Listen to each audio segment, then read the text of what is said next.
Raja Juli Antoni PhD, Menteri Kehutanan. Terima kasih. Saya terus terang sebagai Menteri Kehutanan merasa sangat senang dan gembira. Lah ini bisa-bisanya ada menteri main domino semeja sama si perusahaan hutan. Udah gitu, dianya lagi berkasus. Hah? Lu tolong bagaimana sih? Hah? Emang bangsat lu ya? Ampun. Kebayang nggak di saat kondisi negara kita ini sedang tidak baik-baik saja. Di saat rakyat sedang sibuk menuntut keadilan. Di saat PHK dan aksi demo terjadi di mana-mana. Di saat pembalakan liar terus terjadi. Ternyata Menteri Kehutanan malah ketahuan bermain domino bersama dengan Aziz Welang. Tersangka pembalakan liar. Lah ini kan setan. Dan kalian tahu gak siapa Menteri Kehutanan ini? Ya, dia adalah Raja Juli Antoni, kader PSI. Bahkan di situ bukan hanya Raja Juli, tapi ada juga Menteri Perlindungan Migran Abdul Qadir. Lah ini kan parah. Ya asal tahu saja, Aziz Welang ini ditetapkan sebagai tersangka pada November 2024. Dan sekarang justru asik sedang bermain domino bersama dengan menteri. Lah ini kan parah. Jujur saja ya, saya sudah tidak bisa berkata apa-apa lagi melihat tingkah pola para pejabat kita. Ya kalau menurut saya sih tidak ada kata lain kecuali bangsat. Kapan terakhir kali kamu dapat tertidur?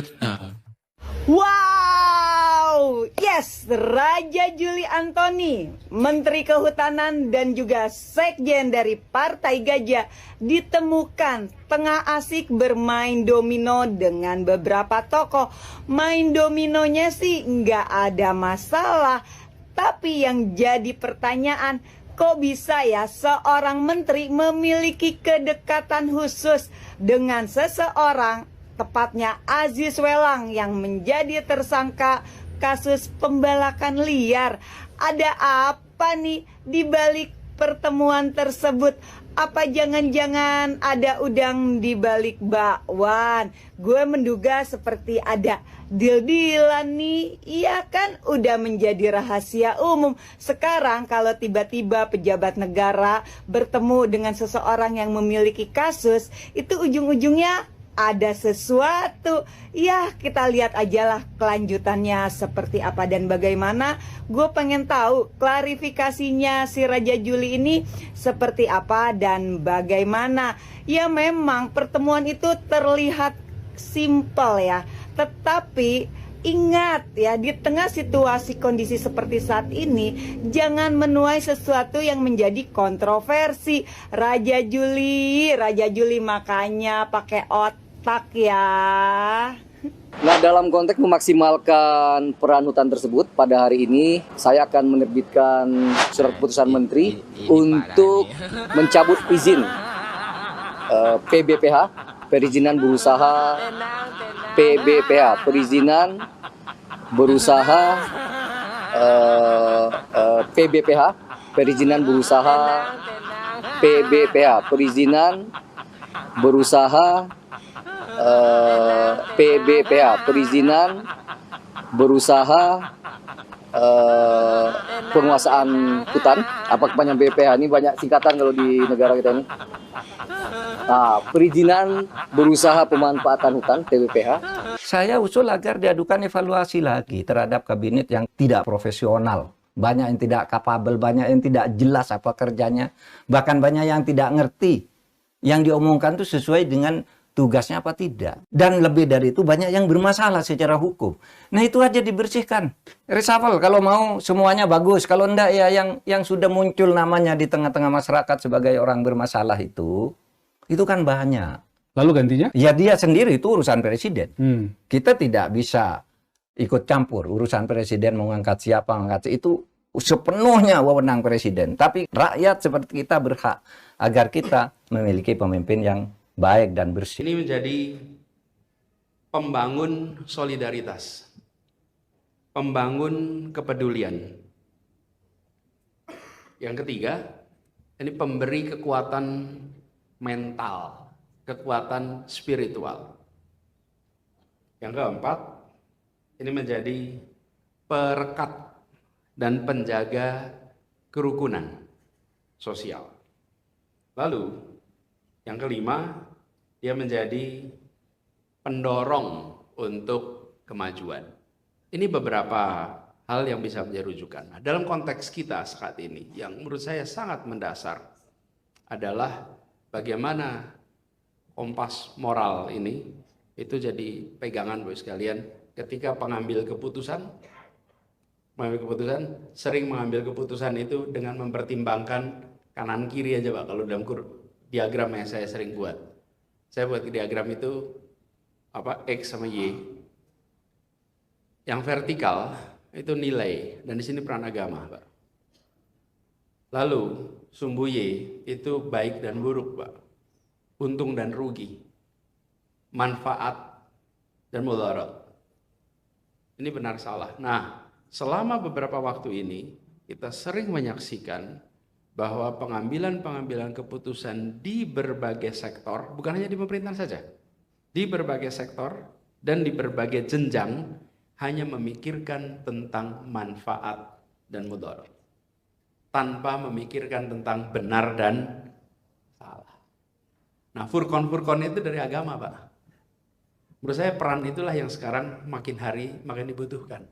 Dikembalikan supaya pengambilan keputusan itu bukan hanya soal manfaat dan mudarat, tapi tentang benar dan salah. Dan benar dan salah rujukannya ke mana? Agama. Agama ini yang menurut saya harus dikembalikan. Nah, kita sering menemukan situasi di mana itu semua dihapus, kalau kita sebut namanya keputusan-keputusan yang pragmatik. Keputusan-keputusan pragmatik ini kalau dibiarkan terus-menerus, maka menjadi deretan hal yang namanya oportunistik. Karena semata-mata memperhitungkan dapat dan hilang. Dapatnya apa, hilangnya apa. Jadi saya melihat ini salah satu peran yang mendasar. Kemudian yang kedua, tentang kekuatan mental spiritual. Ini soal karakter Pak. Nah, ini tadi menjawab soal karakter juga. Karakter ini kalau bahasa, saya ngobrol sama anak-anak generasi baru Bu, nyebut karakter tuh belum tentu mereka paham. Dikira itu huruf di tulisan WA itu Bu. Berapa karakter Pak katanya. Padahal maksud kita bukan itu gitu ya. Jadi mereka nangkap karakter aja, saya gunakan istilah kebiasaan. Karena kebiasaan itu lebih nangkap di anak-anak kita sekarang daripada menggunakan istilah karakter. Kebiasaan. Karakter ini, Bapak sekalian, atau kebiasaan ini, ya makasih. Kebiasaan ini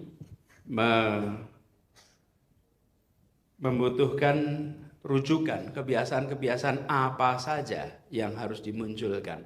Dan di sini agama menjadi salah satu rujukan utama. Kebiasaan apa saja. Saya pernah menganjurkan bagi diri sendiri, keluarga, dan juga orang lain, masing-masing keluarga kita itu merumuskan berapa 10, 15 kebiasaan yang ingin ada di tiap keluarga. Dan bahasa sederhananya karakter. Dan itu sumbernya dari mana? Agama. Kita pengen 10 karakter, 15 karakter.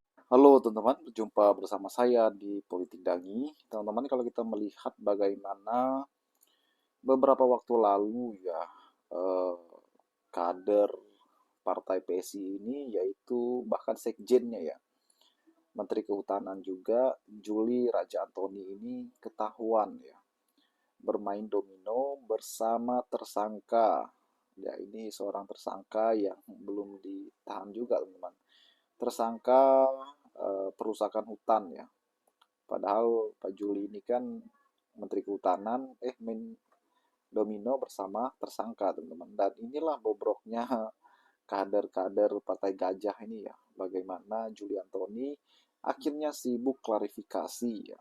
Sibuk klarifikasi sana-sini agar tidak dipecat kali ya. Dan ya Juli ini terancam dipecat sebenarnya sudah. Kemarin Prabowo Subianto sudah meresafel 5 menteri ya. Atau melantik 5 menteri juga. Dan apakah di resafel berikutnya Juli Raja Antoni ini akan kena? Kalau kena ya pasti ini kerugian besar bagi PSI. Sebab apa? Sebab kalau kita lihat Juli ini adalah satu-satunya menteri dari partai PSI ya. Satu-satunya teman-teman. Dan yang lainnya hanya wakil. Dan harusnya Juli Rajantoni ini ya memegang amanahnya dengan baik ya. Kalau sudah ketahuan seperti ini, ya, lain lagi nasibnya ya. Dan kalau kita melihat semua ya, hampir semua menterinya Prabowo Subianto ini kocak-kocak teman-teman. Ya selalu saja blunder, kemudian minta maaf, blunder, minta maaf ya. Bagaimana menurut kalian?